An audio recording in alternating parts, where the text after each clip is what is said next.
Hello everybody, and welcome back to the Dr. Dani Show, your health, your body, your life. Today I'm going to talk about 8 benefits of green tea.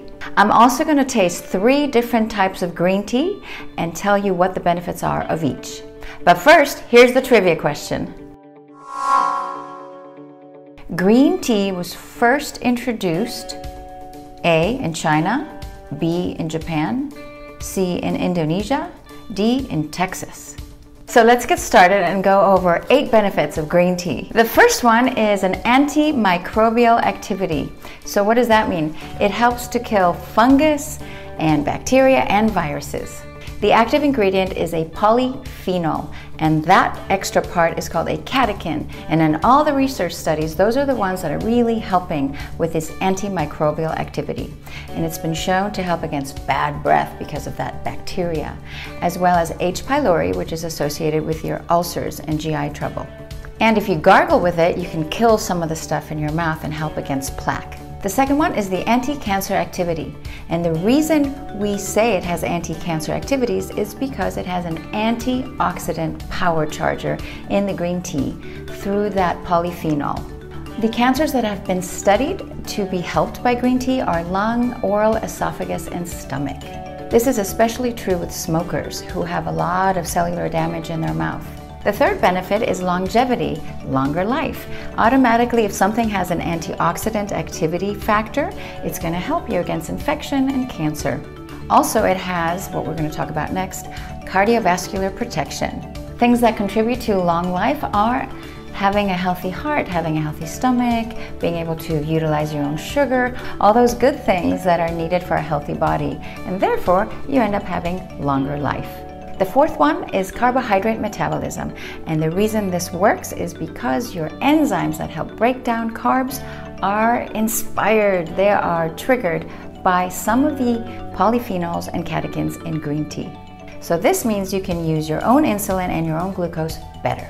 Benefit number 5, fat usage. Everybody wants to know about this one.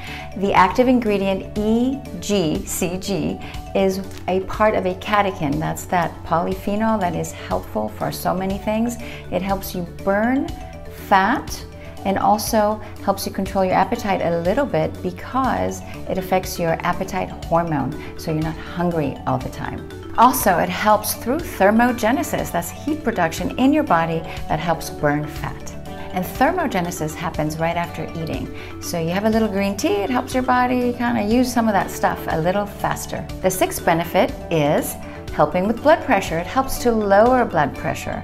And why is that? Because of vasodilation. That active ingredient we were talking about helps to open your vessels so there's more space and you have an automatic reduction in blood pressure. The 7th benefit is your cardiovascular system in terms of cholesterol. So you're going to lower the cholesterol, the bad cholesterol, and the triglycerides. And the reason that's good is because it helps decrease the plaque, that arterial hardening in your arteries called atherosclerosis. And that's also done by the catechin EGCG. Okay, let's try to say this active ingredient. Epigalactocatechin gallate. I don't even know, I don't think I said it right. Oh, it's because I had 2 lines. Epigallocatechin gallate. Ha! Epigallocatechin gallate, that is EGCG. The next benefit is the 8th benefit, and that is for cognitive health, which I could use every day. A little stimulation, but not too much, like 3 cups of coffee, but enough from green tea to help a little blood flow in your brain so you could remember better stuff on tests and stay awake. So these were just 8 of the benefits. There are more. But now I'm going to do a taste test of 3 different teas I bought and explain to you what they are. And here's the challenge of the day.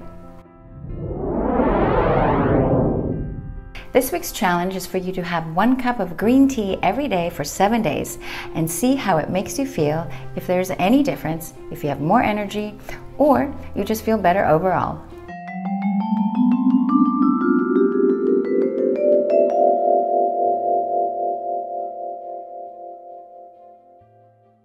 So here we are. I'm going to taste test and tell you about 3 different types of teas.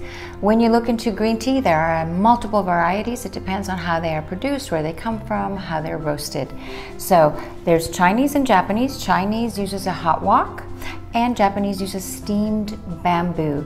You could see that green tea doesn't have to be green. It's actually yellowish. You could see different colors. And this one is the matcha green tea. First, I have an organic, by choice, green tea, Japanese. You could see the color is very light yellow. I'm going to take a little taste test, tell you what it's like.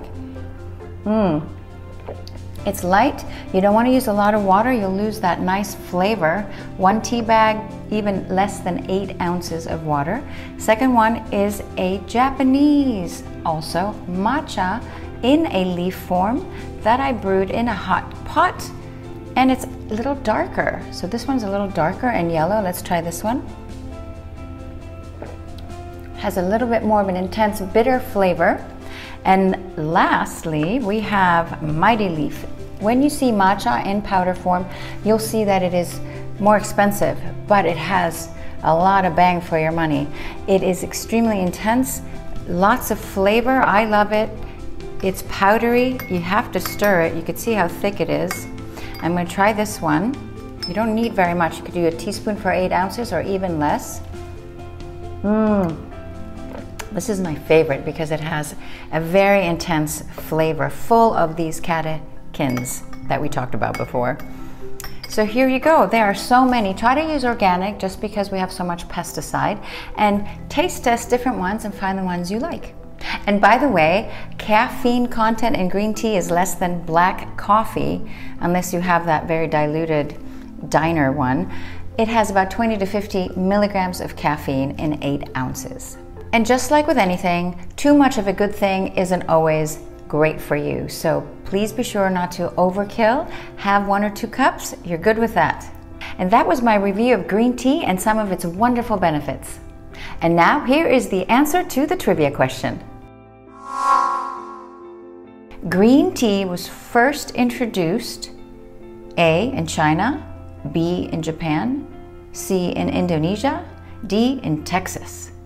And the answer is China. 5,000 years ago, about 2732 BC, by Emperor Shen Nung of China. If you enjoyed today's video, hit like. If you'd like to see more, hit subscribe.